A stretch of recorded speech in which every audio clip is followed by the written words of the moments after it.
Hi, I'm Rob Vanstone. We've got a special Rider Rumblings here to discuss a series that my worthy constituent, Dr. Murray McCormick, has done. It's called Reviving the Riders. We're looking at the state of the Rough Riders, state of the CFL by extension, how they got here, what their current situation is, and where they might be going. It's a week-long series that to run in the newspaper, in the leader posts of Tuesday, June 1st through to June 5th. And I think that you might have seen my dog in the background. Candy's making a cameo. She even brought her football to bed, so we've got a perfect prop and a perfect pup for this special edition. So I'll turn it over to another furry creature, Murray McCormick, to kind of give me a synopsis of the series. Mur, what really resonates with you as you look at after having made so many calls and having written 3,000, 4,000, 5,000 words so exhaustively and informatively? What really resonates with you as far as what came out of this? I think it's probably not going to be a big surprise to people, but I've been amazed at the support the Riders have still generated despite not having played football since November 17th, 2019. There's still people out there, season ticket holders, that have left their money with the team so they can keep going. And that, people may wonder, what has that accomplished? Well, they kept the Riders going, basically, is what Craig Reynolds said, without the money being in there. I think the fact that the Riders are going to, we kind of think, and I know we don't look long term at the pandemic. We're always kind of living, what can we get next? And the impact of this pandemic is not going to just be felt in 2021. It's going to go 2022, 2023, possibly even to 2024, that they're going to still be dealing with the financial implications and results of not having any gate revenue coming in from 2020 from last season. So it's a long-term way back for the Riders. There's no short fixes. There's no way to go out there and say they can bump up ticket prices. They can do whatever they want to kind of get that money back. It's going to be a slow process, and surprisingly, I'll probably be retired before they come out of this whole thing. And that's been one of the things that Craig Reynolds has really said, and he's stressing that. And Craig Reynolds being the president and CEO of the Rough Riders, that people have to be aware this is not a short-term project. Going back on the field in 2021 is not going to be the be all and end all for the CFL. They're going to need to get more consistent. To get back to having fans in the stands for the remain, for 2021 and going forward. How perilous is the situation they face at the moment? At the moment, I guess they're okay, because one of the things the Riders managed to do coming out through the 2020 season was they didn't have to touch their emergency fund, the contingency fund. So that gives them $7.5 million to start the season. So that's pretty important. That money, that's going to be gone pretty quickly, because if there is a season starting on August 5th, they're going to need money to form training camps, to get players up here, to feed them, to bill them, all that stuff. And that contingency fund is going to be really important. So they can start the season. Can they get through the season? Yes. Craig didn't really, can they get another season? We hate to go that or empty that spot or look in that spot, but what happens if there isn't a season? And Craig doesn't really entertain that idea. There's going to be a season. There's going to be some sort of football season.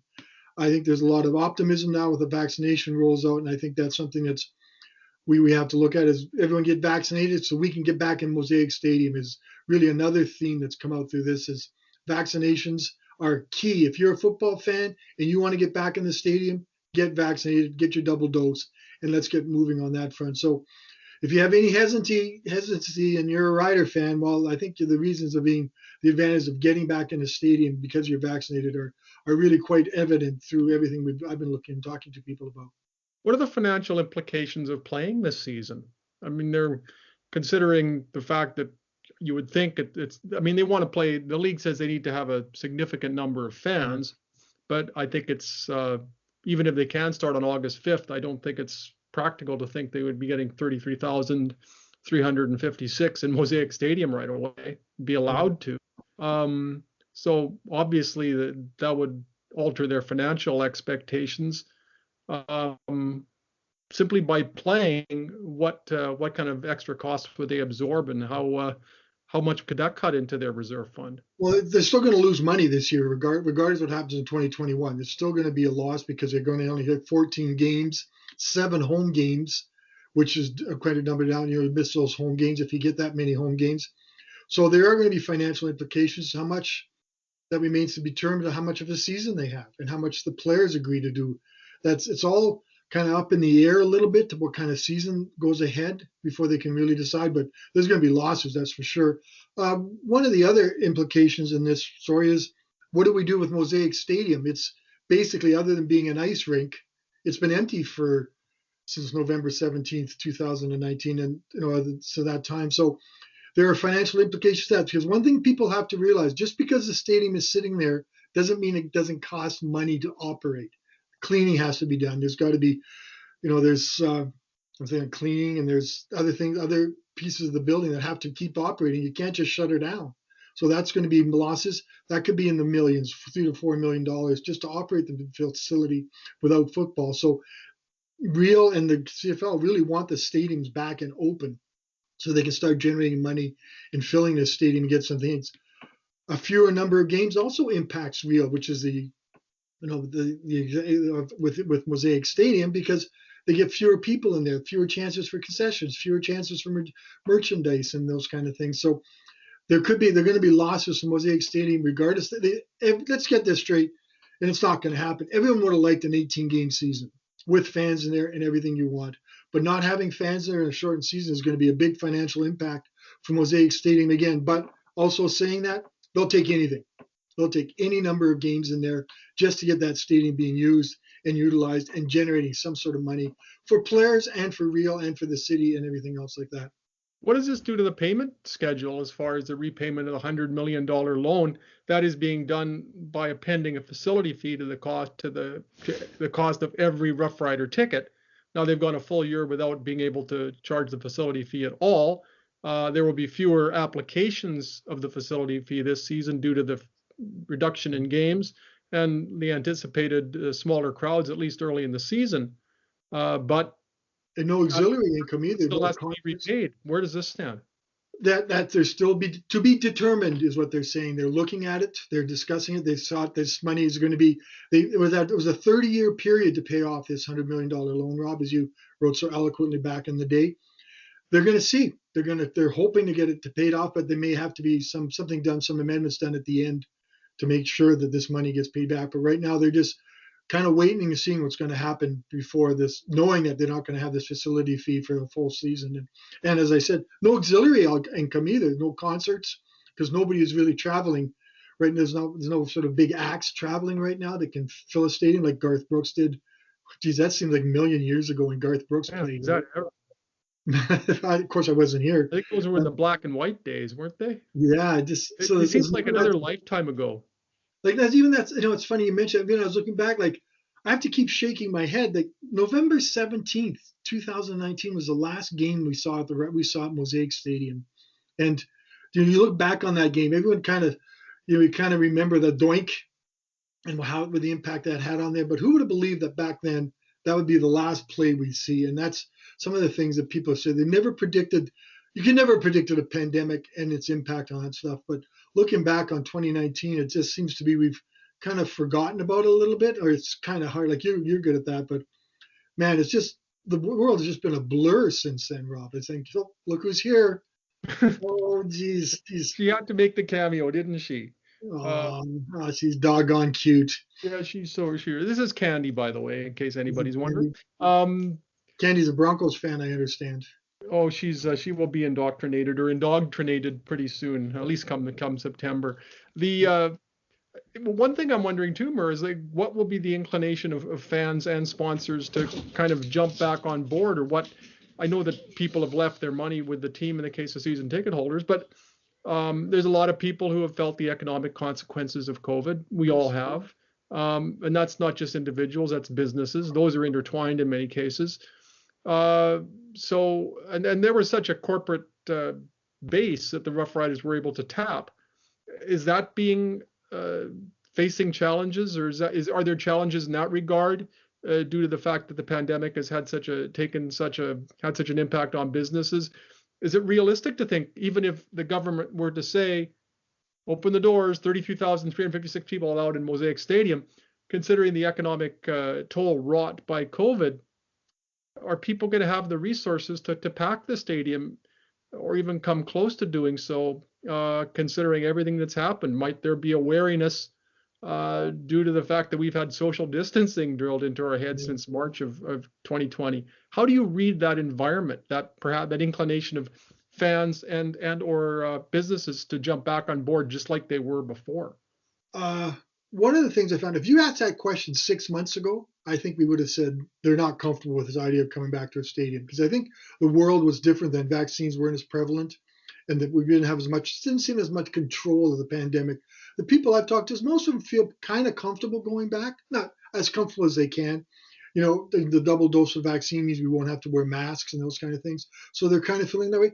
Sponsors have stood by the riders, and we mentioned SaskTel is one of them I talked to, and they said there's no way they're giving up on the riders. They've been through the riders through thick and thin, and they're going to support them. So I think the sponsors are the ones who are going to be hurting, and it'll be interesting to see are the vendors if they come back to Mosaic Stadium, because they're the small businesses that have been impacted a lot by this. And Tim Reed talks a little bit about that from Real. He's the chair of president of Real, and he talked about how these small businesses have done everything they can to keep their businesses going so they can come back and then show up on Mosaic Stadium, because it's such an important part of the experience in Mosaic Stadium is getting a beer and a hot dog and everything else that's available. So I think, are they all going to come roaring back?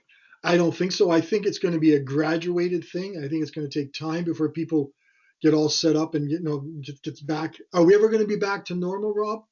I don't know. I don't know what normal is anymore. We never thought it'd last this long, did we? No, I mean, And who knows what normal is going to be now? Will they be packed in the concourses? You look in the concourses, will they be packed along there? A question is it kind of has to be answered. Do you want somebody handling your food? How are you going to get a burger or some whatever all the stuff that's available? Do you want people handling your food at a stadium like that? And how do they deal with that? So it's also going to be maybe and I think we have to say we're so used to being cashless now. Like, I don't know, the last time I spent actual money, that now they maybe in Mosaic saying they're going to have to set up a world where everything's on a credit card. And how some of these older maybe you people. order from an app or something, so you're Yeah, not actually. I mean, there's all sorts of things that are being done south of the border just to minimize the interaction that people are having. and Who that's knows the thing. what that landscape might look like? Like, how do you go to the bathroom? If it's time in the record between quarters and the people are lining up to get into the bathrooms and stuff. I know we're all be vaccinated and it's supposed to help control things, but it's still going to be some comfort level. So those are the things that. A lot of the bottlenecks. I mean, even entering the stadium. Oh, I think once people are seated, you can police it a bit, and if there needs to be some separation, you can allocate tickets accordingly. But if it's a 7 o'clock game, and there's a huge crush of people coming in at 6:30, as is normally the case, that funnel becomes pretty congested. And like, would they have, okay, if you're in this section or if you're whatever, you've got to show up you have to make an appointment to show up at the stadium at a certain time in order to get in, so that there's not this crush of humanity all bunched together. I mean, you just don't. I'm not sure. Maybe the fact that things are going on in the States now and you see normalcy with crowds at NBA games, NHL games, baseball, at least they have a template to work from Yeah. and with larger numbers than they'd be dealing with here. But I'm sure there'll be some curveballs that they'll have to adjust to on the fly. Well, people are going to have to adjust to. You won't be showing up 15 minutes before kickoff anymore. You're going to have to be there earlier to get to your access to your seat. And there may be standing around after a game. You're not going to get 33,000 people all leaving at the same time. It may be graduated saying, okay, you guys go and all that stuff. And, just a strange, how about parking? Do people carpool anymore? Can you put yourself and your two friends and have a van full of people now? Even though you've all been vaccinated, can you still do those kind of things? That's going to be another, how they do the stuff. And we have to remember the return to play program protocols have been cleared for the Riders football operations. It hasn't been cleared and for the reopening of Mosaic Stadium yet, and they're still working through that. And it's at a feverish pace. Like, when they say this is ready to go, they want to be ready to go. So Mosaic Stadium, the reopening of Mosaic Stadium and the football operations are two separate. They're connected, but they're being treated as two separate things right now. So maybe if this, when camp opens, The words are July 2nd as they report to camp. The Riders report to camp across the CFL. July 10th, training camp opens, and August 5th, we have a season. And I guess because the vaccinations have really made me feel more optimistic, and I think I've said that. And I'm like everybody else. I feel optimistic, and then I don't feel optimistic. Then I go, oh no, it's not going to happen. But I think we're seeing what's happening across the country, other than with Manitoba and some of these places. There are options to reopen. How they will look, that'll be an interesting thing to see what actually happens in September when we've gone a month with this sort of world. One of the stories you've done is looking at 2019. And I know the Roughriders downplay this, but there were signs beforehand that there were going to be issues in terms of attendance. Even before anybody had even thought of COVID, there was a decline. They were facing some challenges to get people into the stadium. And so now you've got Scott Moe talking about let's fill Mosaic Stadium or come close to filling Mosaic Stadium. They couldn't come close to doing that on the first Saturday in November of 2019, when if they win a game against Edmonton, they clinch first place. So if that type of game isn't an inducement and an incentive for people to pack the stadium with a charismatic quarterback, a new stadium, the potential of a first place team, an exciting team, a reasonable enough day, and your daughter getting married. I have to admit, I mean, it was a nice day for a wedding. yes, it was. So, and they were 4,000 shy of capacity. Yeah. So, again, what is normal when the Roughriders are back on the field? Can you just count on 33,000 people in the stadium anymore when the only game they sold out during the regular season in 2019 was the Labor Day Classic, and they sold that out when they had 3 win teams? Now they say that's just the way sports are trending, et cetera, et cetera. But in the course of 1 year with a team that was way more exciting to watch than the one that played the previous year, and I think one that was way more likable than it had been. You heard the grumbling about Chris Jones, rightly or wrongly. I think that was a factor in some people's minds. But then you've got Cody Fajardo, then you've got the likable head coach Craig Dickinson, et cetera, et cetera. All that going for them, and they only sold out 1 regular season game. That to me is an alarm bell that perhaps should be ringing a lot more loudly than it is around the Roughriders offices. They seem to be rather dismissive or even accepting of it, when I think that was a looming issue for them even before the pandemic changed everything. Well, they still led the CFL in attendance with nearly 30,000 people, Rob, per game, which is, if you're Toronto, you'd kill for those type of numbers. I know we're not Toronto, and it's a different world, but I think it is a trend, and I think I'm interested to see this trend when we come out of the pandemic, because I'm going to have to admit, a lot of us have gone out and bought some pretty nice TVs during the pandemic, 65 inches and these smart TVs, and it's quite the experience. Look at this thing. Can you see it? Yeah. Isn't that it's a classic department store 14-inch model from the early 90s? Anyway, I could say I went and bought a 65-inch TV, and I'm thinking, well, if I wasn't going to the Riders and sitting in the press box socially distanced, would I want to watch the game on my beautiful TV that has this incredible high definition? So it'll be interesting to see if people want to come back, leave the comfort of their homes to go watch a game at the stadium. I don't know if the Riders are dismissive, but I think the people have to understand those 4,000 seats, that's gravy money for them. Sorry about that. I can't. That's the gravy money. That's how they make their profits and stuff. How is that game against Edmonton not an automatic sellout? First place if you win. How often does that happen here or anywhere for this football team? A team that's only finished first twice since 1977.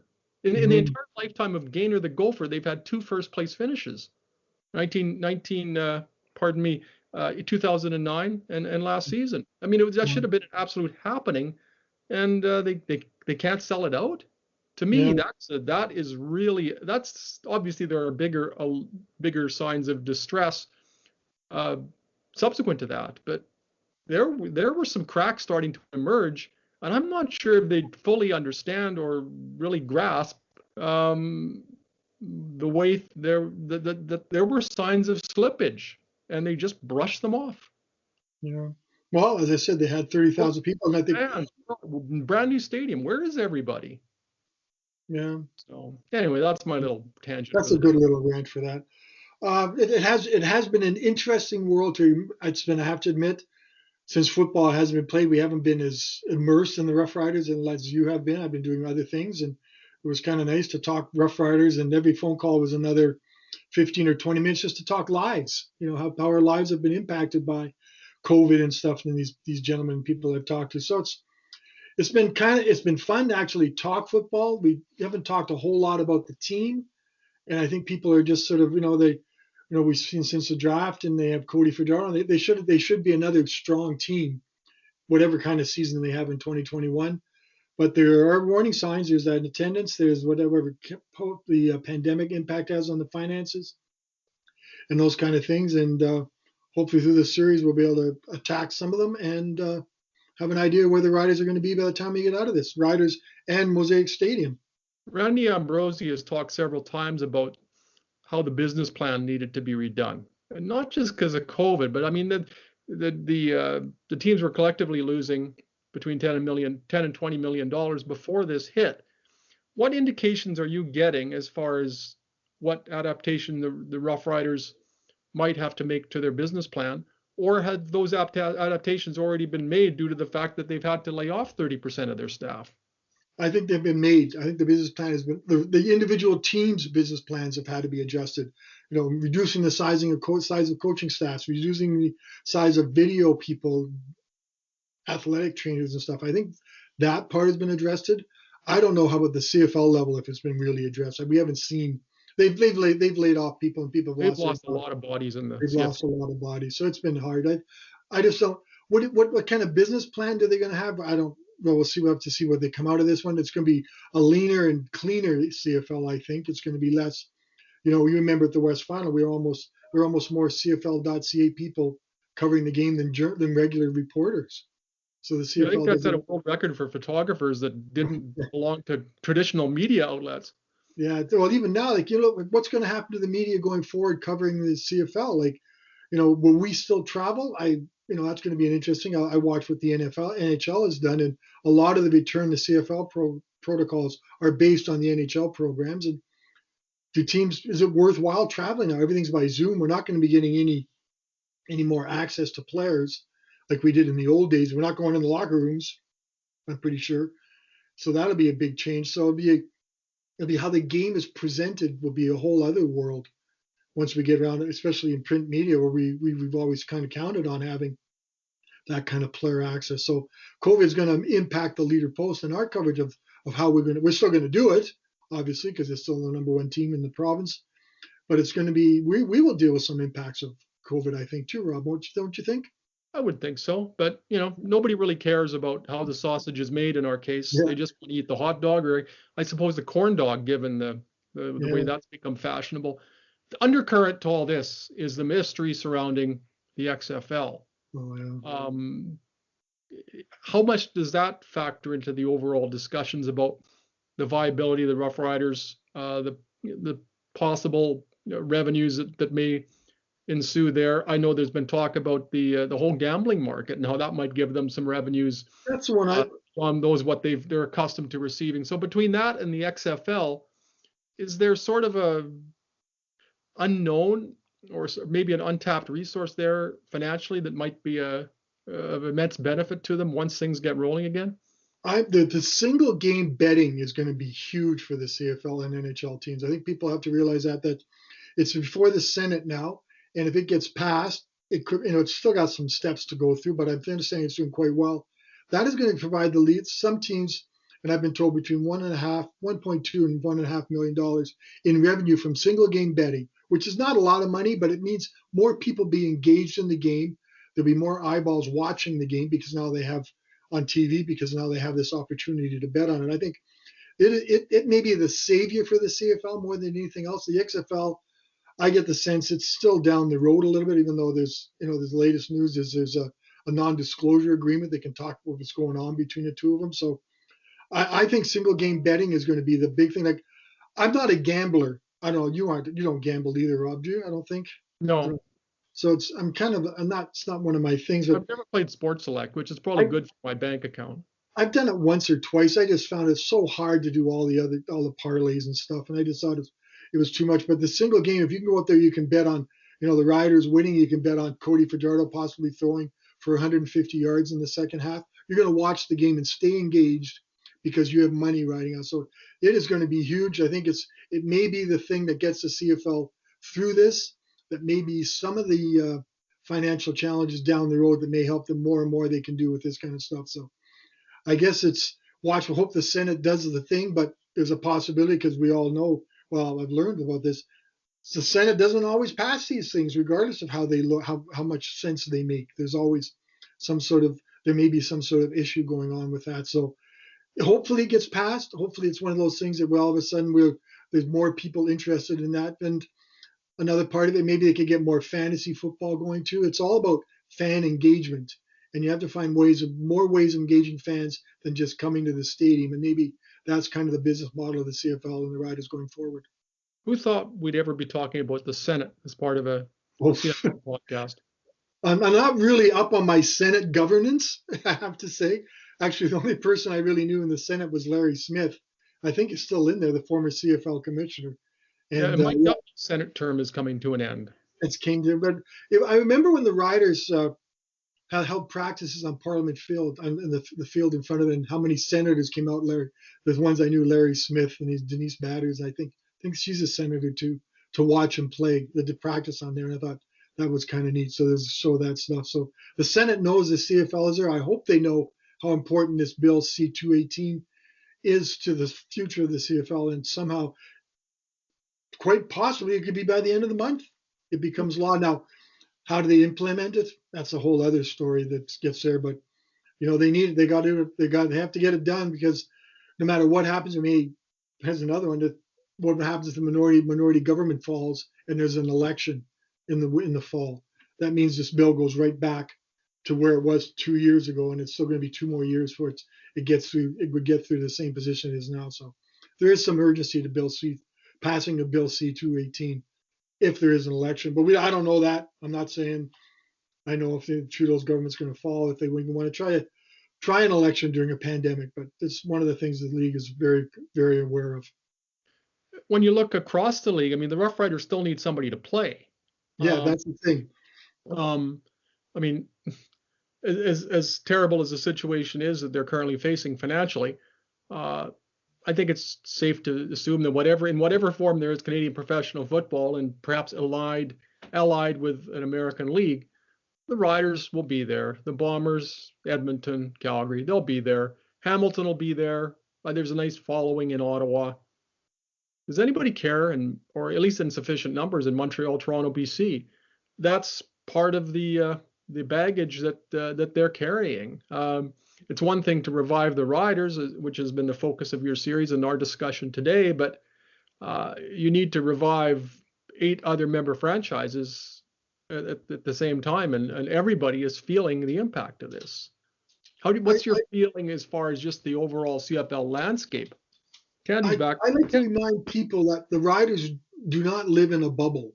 We can have everything work perfectly. Let's say, on August 5th, Scott Moe says we have 33,000 people. Sorry, Rob distracted me.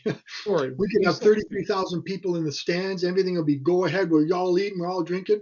But there may not be another team on the field because their protocols haven't been approved, or they've had issues with training camp and stuff. So the Riders need this. They have to go in lockstep with the CFL. It's not a bubble world. And I know the bubble world, I'm not using it in the sense of having games here, but just thinking in their own special world. So they need the whole league to be going well. And they don't really control that. That's one of the things I got a sense too of this series was a lot of the things are out of the team's control. It's the teams of public health who are deciding what's going to happen. So when those things have to be cleared, so they need everything to come together, and only if that happens if everyone can come together and all these things. But you and I both, we look at the numbers every day. Manitoba's having issues now. They're back to where we were about 3 or 4 weeks ago or a month ago. And so we have to watch that stuff. So there's a lot of other bigger issues that keep coming here, but regardless, I'm with you that somehow the Riders will survive. They'll come out, the people, fans will let their money in there, sponsors supporting them. The Riders will survive, but who knows what the rest of the league will look like, Rob? What a screen hog, aren't you? Anything to add, Candy? What do you think of this? Murray, anything to add? I think you've Covered everything? exhausted about all my stuff and even took things I hadn't even thought about, Rob. You grilled me good or well. You did a But it's very terrific nice job to telling finally us see the Candy. story. What's that she got on her neck? She's got a Broncos. Actually, we put her original collar on there because she's more comfortable in. I bought her Denver Bronco collar for her, and it was either too loose or too tight where they had the little holes in it. So we went Mhm. back to the original Regina Humane Society collar. She's a foster dog, and if you can help these wonderful creatures and the amazing people of the Humane Society, please do so. She was supposed to be with us for 2 weeks, and it's 5 weeks now, and we want to have her for the rest of our existence because she's wonderful, and we want Well, you to be around for a similarly productive duration. you wrote an awesome column about her for the Regina Humane Society, touting the benefits of having rescue dogs. Two of my daughters have rescue dogs, and they absolutely love them. I can tell you, my granddaughter, 8 years old, she has I think Dolly's a little over a year, or no, under a year, and it's been an absolute godsend for this kid, this only child, to have a pet like Dolly. So I see the benefits every day, or not every day, but I see the benefits of having a dog. I'm not going to. I still got two cats who depend on my attention, but one day maybe we'll see what happens. Well, we've turned this from a podcast into a PAWED cast. So hopefully we've appeased the pet lovers out there in these final stages. Murr, thanks so much for your time today and for delving into this series that I so mercilessly imposed upon you. And I've enjoyed this collaboration and this chat with you today. And what can you tell us about how this is going to roll out in the days ahead? Well, we kind of start out. I'll just give you a quick overview. We're going to start out with where we are, how we got here. You know, a little look back on the riders and that kind of thing, and then we go into a look back on 2019 and your attendance issues. We break down fans and sponsors and their incredible support. We delve into the single sports betting, which is really important. And we would go head over to Mosaic Stadium because I think the riders, and so we also talk about the rider finances and where they're going to be hopefully after that. The rider finances are a challenge because their AGM is not to the end of the month where the figures are going to be out. We're going to see how much they actually lost. But Winnipeg and Edmonton each lost about 7 million. And I would think that'd be just about the number that the Rough Riders are going to announce how much they lost based on that. And then we look at Mosaic Stadium. We'll look back at the grand old place or grand new place, and the finances are going to be part of that. So it'll all be there starting on Tuesday in the print edition, and hopefully it all works out because I'm still writing it. Awesome.